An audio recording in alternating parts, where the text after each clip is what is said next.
अस्सलाम everyone, this is Miya Akbar. Hope so आप सब लोग ठीक होंगे और मेरी वीडियोस आपको पसंद आ रही होंगी। आज ही हम लोग CS 5 और 7 का लेसन 8 करने जा रहे हैं। उम्मीद है कि आपको पिछले लेक्चर सारे समझ आ चुके होंगे। लेसन 8 है आपके पास सिस्टम के बारे में कि what are system. System basically एक ग्रुप का कहते हैं, या यूँ कह लें कि एक ऐसा ग्रुप जिसके अंदर एलिमेंट्स इस तरह वर्क करें कि वो आपके कॉमन ऑब्जेक्टिव को अचीव करा सकें। यानी ग्रुप ऑर्गेनाइजेशन के अंदर अगर हम देखें तो कॉमन गोल्स जो होते हैं वो बेसिकली फंक्शनली इंटरेक्टिव यूनिट्स के तौर पे वर्क करते हैं। लाइक उनकी अचीवमेंट जो हो रही होती हैं वो फंक्शनली इंटरेक्टिव यूनिट्स के अकॉर्डिंग होती हैं। सिस्टम हम आसान अल्फाज में कहें तो सिस्टम बैकबोन होता है। लाइक हम देखें तो एक ऐसा प्रोसेस जिसके थ्रू जिस पर चलकर आप अपने कॉमन गोल्स को अचीव कर सकते हो, उसको हम कहते हैं कि सिस्टम है। सिस्टम के तीन चार पार्ट्स आपके पास आ गए। सिस्टम, हर सिस्टम जो होता है उसमें इनपुट होता है, आउटपुट हो गया, फीडबैक हो गया, और ये लेवल ऑफ इक्विलिब्रियम को मेंटेन करता है। अब देखिए, जब मैं इसकी एग्जांपल देती हूँ तो आपको समझ आ जाएगा कि सिस्टम कितना इंपॉर्टेंट है और क्यों है। अगर हम ह्यूमन बॉडी की बात करते हैं तो हार्ट जो है उसका फंक्शन है कि वो सपोर्ट करेगा सर्कुलेटरी सिस्टम को।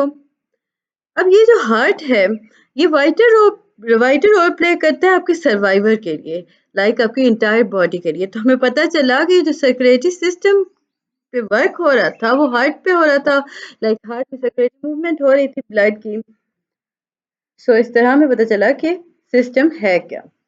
फर्दर अगर हम देखेंगे ना तो आपको क्लियर होता जाएगा कि सिस्टम में और क्या क्या चीज़ें पाई जाती हैं। अब हम उसके कंपोनेंट्स देख लेते हैं। बेसिक कंपोनेंट्स अगर इसके देखें ना तो इनपुट एलिमेंट, वो इसमें होता क्या है कि हम इंफॉर्मेशन को इंटर करते हैं सिस्टम के अंदर। ये रॉ डेटा होता है जी, जो कि इनपुट के तौर पे कंप्यूटर सिस्टम में ऐड कर दिया जाता है। फिर प्रोसेस एक स्पेसिफिक ट्रीटमेंट जिसके थ्रू जिसे सिस्टम डिफाइन करता है। जैसे सिस्टम बता रहा होता है कि किस तरह आपने वर्क करना है डेटा पर जो कि इंटर हुआ है इसके अंदर। हम देखें तो इसमें कंप्यूटेशन, एनालिसिस, एप्लीकेशन किसी भी मॉडल के आ जाते हैं। आउटपुट एलिमेंट, अब ये वो रिजल्ट है जो सिस्टम देता है प्रोसेस को कंप्लीट करने के बाद। लाइक उसमें अब हो क्या रहा होता है, उसने जो इनपुट डेटा था उस पर एंटर हुआ था रॉ फॉर्म के अंदर, उस पर उसने वर्क कर लिया। फिर एक कंट्रोल मैकेनिज्म, हर सिस्टम जो होता है उस पर एक्सपेक्ट किया जाता है कि स्टैंडर्डाइज आउटपुट होगा उसका कोई ना कोई। एक्चुअल आउटपुट जो होता है वो उसे कंपेयर किया जाता है चीज़ों को जब सपोज कर रहे होते हो कि आपने जनरेट किया। यानी कि हम आसान अल्फाज में कहें कि कंट्रोल मैकेनिज्म के अंदर हम कंपैरिजन कर रहे होते हैं एक्चुअल का विद एक्सपेक्टेड आउटपुट का। फीडबैक सिस्टम, जब कंट्रोल मैकेनिज्म डिवाइस हो जाता है तो हम फर्दर आगे चलते हैं तो रिपोर्टिंग मैकेनिज्म आ जाता है। अब रिपोर्टिंग के अंदर क्या हो रहा है, फीडबैक दी जा रही होती है। ऑब्जेक्टिव अगर हम देखें तो आपके सामने आता है कि कंट्रोल मैकेनिज्म जो होता है वो कंपेयर करता है एक्चुअल आउटपुट को विद एक्सपेक्टेड आइडियल आउटपुट को। इसमें अगर हम देखें तो एक लिस्ट बना दी जाती है स्पेसिफिक ऑब्जेक्टिव की, जिसके थ्रू आपको पता चलता है कि एक्सपेक्टेड आउटपुट कितना आप चाह रहे थे कि वो क्रिएट होगा। टाइप ऑफ सिस्टम देखें तो open system, close system, open loop system, close loop system. System को हमने देखा कि फर्दर हम उसमें अगर वर्क करें तो हमारे सामने आया कि सिस्टम जो है ये इस तरह कंस्ट्रक्ट किया जाता है कि आप अपने आउटपुट को जो आप एक्सपेक्ट कर रहे होते हो उसे जनरेट कर सको। और ये हो रहा होता है उस इंफॉर्मेशन का पर जो कि आपने कंप्यूटर में एंटर की होती है। जो आउटपुट एक्सपेक्टेड होती है ना, इसके थ्रू आप एवेलुएट करते हो सिस्टम की परफॉर्मेंस को।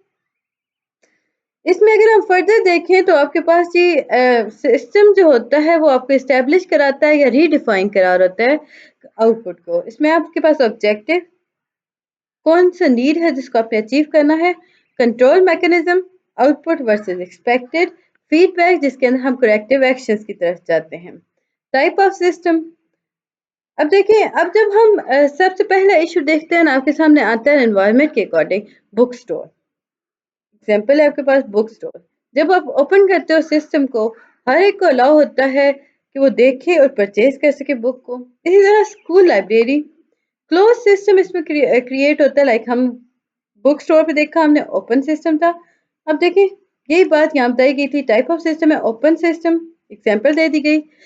आपसे क्वेश्चन आता है कि ओपन सिस्टम क्या है, डिफाइन वो करोगे और इसमें एग्जांपल ये लिखोगे कि हर कोई इसमें अलाउ होता है, ये ओपन होता है, यानी कि इसमें आप हर बंदे को अलाउ करते हो।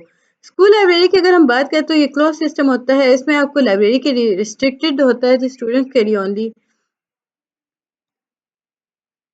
अब ओपन लूप की अगर हम बात करें, अगर कस्टमर का feedback is not taken for the purchase of the book for the store, like इसमें हम देखें ओपन लूप क्या होगा, फीडबैक दिया है ना उसने, लेकिन उसने बुक परचेज नहीं की, तो हम कहेंगे कि ओपन लूप सिस्टम था, यानी कि लूप में चला। क्लोज लूप देखें तो ये कस्टमर की फीडबैक या उसके इंटरेस्ट को देखा गया और उसने अकाउंट में एंटर हुआ, उसे सिलेक्ट किया, परचेज किया, डिस्प्ले किया उसको स्टोर के अंदर। तो इस तरह हम कह सकते हैं कि ये क्लोज लूप है। ओपन लूप सिस्टम को हम देखें तो ओपन लूप आर्किटेक्चर बेसिकली इसमें हो क्या रहा होता है, मार्केट प्लेस के हम मैनेजमेंट की तरफ जा रहे होते हैं, हम इम्पैक्ट देख रहे होते हैं मैनेजमेंट का मार्केट प्लेस में क्या आ रहा है, इम्पैक्ट दे रहे होते हैं जो डिसीजन आपने लिया है वो इनडायरेक्टली कंपनी कंप्यूटर सिस्टम पे किस तरह वर्क कर रहा है। फॉर एग्जाम्पल अगर बैंक है उसने डिसाइड किया है कि वो इंटरेस्ट रेट को राइज करेगा, अब जो रिजल्ट है इस डिसीजन का वो इम्पैक्ट करेगा लेंडर को और ये प्रेजेंट किया जाएगा फ्यूचर बारोर्स की तरफ। लाइक इसमें हम देखें तो ये जो रिजल्ट होता है ना, ये इनडायरेक्टली मेजर किया जाता है लोन एप्लीकेशंस के अकॉर्डिंग। लाइक होगा क्या कि लोन एप्लीकेशन या तो इंक्रीज हो जाएंगी या डिक्रीज हो जाएंगी। फिर जी हम ओपन लूप आर्किटेक्चर की अगर हम बात करते हैं तो आपके पास आता है जो मार्केट प्लेस रिस्पॉन्स होता है वो क्वांटिफाइड होता है। हर केस के अंदर ओपन लूप हम चलते हैं। ओपन लूप बिजनेस हो गया, कंप्यूटर आर्किटेक्चर हो गया, इसमें हम देखें तो ये जो इनका इम्पैक्ट होता है ना कॉर्पोरेट डिसीजंस की तरफ, वो इनडायरेक्टली रेशंस देख रहा होता है मार्केट प्लेस के। लाइक वही बात जो अभी हमने बात की थी। क्लोज लूप की अगर हम देखें तो इसमें फीडबैक जो है वो इंटीग्रल पार्ट होता है क्लोज लूप सिस्टम का, यानी हर हाल में आपको फीडबैक देनी होती है। करेक्टिव एक्शंस जो होते हैं वो रिस्पॉन्स के अकॉर्डिंग होते हैं। कंट्रोल मैकेनिज्म वेरिएंस एनालिसिस और होता है। ऑब्जेक्टिव ये प्री डिफाइंड एक्सपेक्टेड आउटपुट होता है जी जो सिस्टम से लिया जाता है। क्लोज लूप सिस्टम जो है ये एक ऐसा सिस्टम है जिसके बारे में अगर हम बात करें तो फीडबैक का होना बहुत ज़रूरी होता है इसके अंदर। क्लोज लूप डिसीजन एनवायरनमेंट आपके पास आया तो ये डिसीजन जो हो रहे होते हैं ये इम्पैक्ट कर रहे होते हैं, मेजर किया जाता है वेरी प्रिसाइजली। इसमें क्लोज लूप डिसीजन एनवायरनमेंट के अंदर हम देखें तो कंप्यूटर सिस्टम जो सिंगल अगर हमारे पास आ गया ना, एक सिंगल कंप्यूटर सिस्टम है, तो आप उसमें जो डिसीजन ले रहे हो ना उसकी जो मैनेजमेंट हो रही है वो एग्जैक्टली वैसी है जैसा आपने सोचा है। अगर हम इंटरेस्ट ऑफ एनी इंडिविजुअल की अगर हम बात करते हैं तो आपके पास आता है कि सेल के क्लोज लूप के अंदर हम देखते हैं ना, डिसीजन एनवायरनमेंट के अंदर अगर हम देखें क्लोज लूप की डिसीजन एनवायरनमेंट के अंदर तो ये पॉसिबिलिटी होती है कि यहाँ पे क्विक और एक्यूरेट फीडबैक दिए जाना बहुत ज़रूरी है। हमने बात की क्लोज लूप के अंदर आपको फीडबैक का होना बहुत ज़रूरी हो जाता है। अब ये जो एबिलिटी है ना ये आपको हेल्प करती है कि आप वैल्यूएबल्स को असेस कर सकते हो। अब देखो तो आपके पास सिस्टम को आपने यूज़ किया हर दिन, अपने इंटरनेशनल स्पोर्ट इवेंट देखे, लाइक ओलंपिक हो गया, सुकर हो गया, क्रिकेट हो गया, टेनिस हो गया, ये सारे सारे कमर्शलाइज इवेंट होते हैं। इसमें अगर हम देखें तो इंटरेस्ट अगर हम हर इंडिविजुअल को देखें तो हाईली इंटीग्रेट होगा किस तरह, कितने टिकट सेल हुए, कितना एडवर्टाइज हुआ, स्पोर्ट एसेसरीज क्या थी, कंपैरेटिव स्कोर्स क्या थे, प्रोजेक्टेड स्कोर क्या थे, टीम परफॉर्मेंस, मैच परफॉर्मेंस, सारी चीज़ों को देखा जा रहा होता है। अगर हम आईएसटीबीएस की बात करते हैं, इंफॉर्मेशन सिस्टम, आपके पास आईएएस आ गया। इसमें अगर आपके पास इंफॉर्मेशन जो होती है ना वो वेरी करती है जी ऑर्गेनाइजेशन टू ऑर्गेनाइजेशन। याद रखिएगा हर इंफॉर्मेशन जो होती है वो वेरी कर रही होती है ऑर्गेनाइजेशन टू ऑर्गेनाइजेशन, लेकिन इनके प्रिंसिपल्स जो होते हैं वो सेम होते हैं। यानी कि एफिशिएंट प्रोसेसिंग होनी चाहिए, क्यूरी टाइम होना चाहिए, लार्ज स्टोरेज कैपेसिटी हो, रिड्यूस इंफॉर्मेशन लोड होना चाहिए, क्रॉस फंक्शनल बाउंड्रीज होनी चाहिए, कम्पिटेटिव टूल्स होने चाहिए। एफिशिएंट प्रोसेसिंग की अगर हम बात करते हैं तो हर ट्रांजैक्शन जो होती है वो रिकॉर्ड को मुख्तलिफ अंदाज में असरअंदाज हो रही होती है। सीबीआईएस जो होता है ये हेल्प करता है आपकी कि वो ट्रिगर करता है लेस टाइम लेस एफर्ट के साथ के अपडेट कर रहा होता है। अब इसमें लार्ज स्टोरेज कैपेसिटी और इंस्टेंट असेस की अगर हम बात करते हैं तो उसमें दो एस्पेक्ट्स आ गए। अवेलेबिलिटी ऑफ अ प्रोसीड, इसमें कॉर्पोरेट डेटा आ गया। अब इसमें अगर देखें तो हर इवेंट जो होता है वो रिलेट करता है कंपनी के साथ और देन वो अफेक्ट कर रहा होता है पॉलिसीज को। इस तरह उसका डिसीजन का इम्प्लीमेंटेशन होना बहुत अफेक्ट करता है रिजल्ट को। रिड्यूस इंफॉर्मेशन लोड, जब हम इतनी ह्यूज अमाउंट ऑफ इंफॉर्मेशन देखते हैं कि अवेलेबल है, मैनेजर जो होता है वो फील करता है ओवरलोडेड।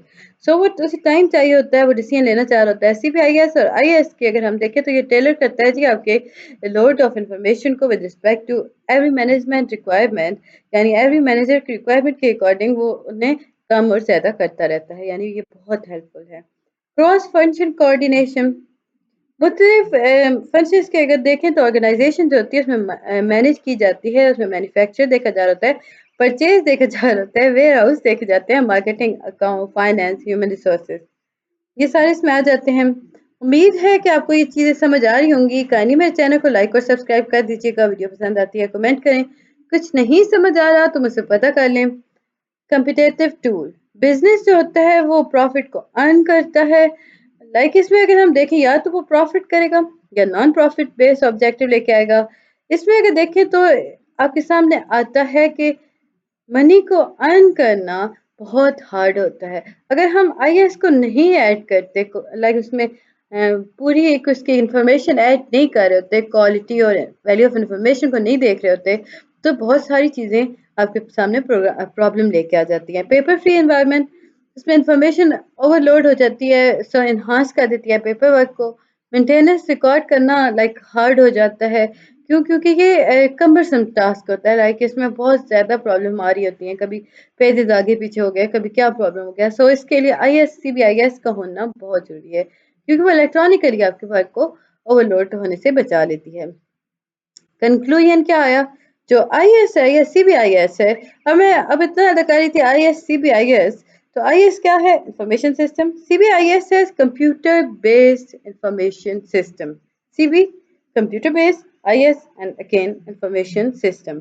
ये ऑर्गेनाइजेशन की हेल्प करता है ताकि वो अचीव कर सके गोल्स को। इसमें हम देखें तो ऑर्गेनाइजेशन जो होती है वो प्रोसीड ऐसे नहीं कर पा रही होती है। सो इसमें अगर वो प्रोसीड नहीं कर रही है ना, तो वो कभी भी उनके अचीव कराने में हेल्प नहीं करेगा गोल। सो इसका होना, इसमें प्रॉपर वर्क का होना बहुत ज़रूरी हो जाता है। तो ये थी जी आज की वीडियो। मिलते हैं नेक्स्ट वीडियो में, तब तक के लिए अल्लाह हाफिज़।